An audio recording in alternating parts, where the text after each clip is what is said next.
Persona, a name of a game series that is loved by many, along with its parent franchise, Shin Megami Tensei. Starting from the original Persona on PlayStation to the only one that has a direct sequel, Persona 2 Innocent Sin and Eternal Punishment, then the best, which is Persona 3, released on many platforms. Then came Persona 4, which is one of my favorites, and to the longest running with many spin-offs, Persona 5. All of these games are loved by JRPG fans such as myself, and for good reason. Or how about great reasons? Everything from the story to the characters and the gameplay. And I'm going to have to break this into 3 different categories throughout this video. And I'm definitely going to miss other reasons on this. But I'll leave that job for you guys down in the comments below. Now for a couple disclaimers. Most of this video is going to be talking about Personas 3, 4, and 5 because I've never actually played Personas 1 and 2. And the second disclaimer is spoilers ahead, obviously. And I am not responsible if you get spoiled beyond this point and you want to complain. Now on to the story.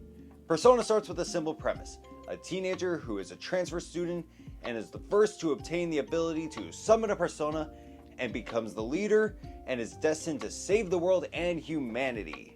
Then the simplicity stops there, because now everything story related gets its own share of surprises and we find out more about the shadows, the world, and unlike some other popular RPGs like Pokemon, where the game doesn't force you to understand the story, Persona has you engage with the story, and not only that, you feel like it's your story because you control the character, the name, and control the dialogue for both the main quest and the side quests. It's up to you to make the protagonist's journey throughout the year the game takes place. Unless you're playing the first 2 games, then you're doing more of an SMT style gameplay. You know how games make you feel a sense of accomplishment when you beat it? Persona takes it to the next level and makes it feel like your journey. What's another way this game makes you feel that way? The different endings. The different dialogue options aren't there just for show.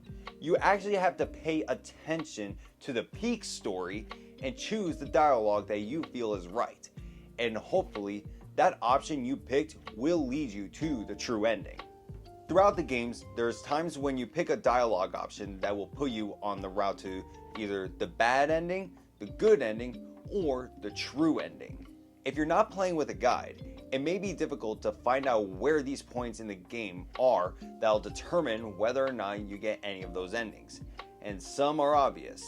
Just depends on how much you actually pay attention and how you are as a person, because again, the story is very engaging. Now we're on to the characters themselves. The characters contribute more than just to be allies and rivals. You actually have to interact with them to raise some stats. Your social links that give you extra abilities, bonus XP, and an extra powerful persona once you complete the link. But most importantly, you actually engage with them and find out more about them, befriend them, and maybe take the romance route with hopefully just one of them, or multiple of them if you like breaking hearts. But on a serious note, hanging out with the others and actually engaging with them is something that a game really pushes you to do, because you have dialogue options that will determine how soon their social level will go up, but you get something extra for paying attention to them. You feel more of a connection with them than you normally would with other video game characters. For example, I feel some type of connection with Ryuji from Persona 5, because he and I are both athletic and did track in high school. Similar to Yoshizawa, she's into gymnastics, which is still fitness, and I like to work out in the gym, which is a big reason why I romanced her. There's also characters with just amazing writing, like Akechi in Persona 5 Royal specifically, my favorite character by the way. He goes from the ladies' man ace detective to a backstabber who seems to be working with the enemy, to someone who's actually broken, to the best redemption arc in the whole Persona franchise. These games are just filled with characters that have their own great writing and the ability to feel like we have an actual connection with them and let us have the ability to romance certain characters. Gameplay is something that drew me to Persona a lot. Before, my favorite JRPG franchise was Pokemon because of its simple combat and exploration system. Then I got introduced to Persona. The exploration, level up and combat systems were just top tier to me. The overworld gives you so many options on what you can do, like racing your social links, stats, and the option to explore the other worlds to get you more personas, level up your party, and get farther into the story before the deadlines. Now I know that Persona 1 and 2 are very different because they take on a more SMT style gameplay because they're called Shin Megami Tensei Persona. The combat in all of the games though are great.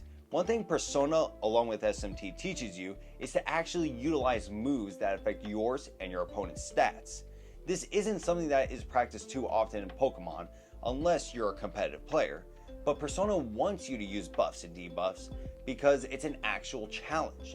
The opponents are stronger and will do more damage if you don't use those moves. The opponent already knows how to use them, and there are areas in the games that are really difficult if you don't use buffs. Like with Okumura's boss fight in Persona 5 Royal, the game really pushes you to strategize your attack, and that includes using buffs and debuffs, and the challenge isn't unfair either, because it actually requires you to think and not just rush with attacks that are super effective. If you think Persona is an unfair challenge, you're probably just not up to a real challenge. Just for a little added bonus, the music throughout the overworld and combat system are just absolute masterpieces. There's always something to jam out to in these games. The boss fight music themselves, just legendary. Well, there you have it. Some of the reasons why Persona is a top tier series. There are definitely other reasons I didn't mention in this video, but again, I'm going to leave that up to you guys to point out in the comments below. If you're a fan of Persona as well, please be sure to subscribe and leave a like on this video. And with that, I will see you all in the next one. GG everyone!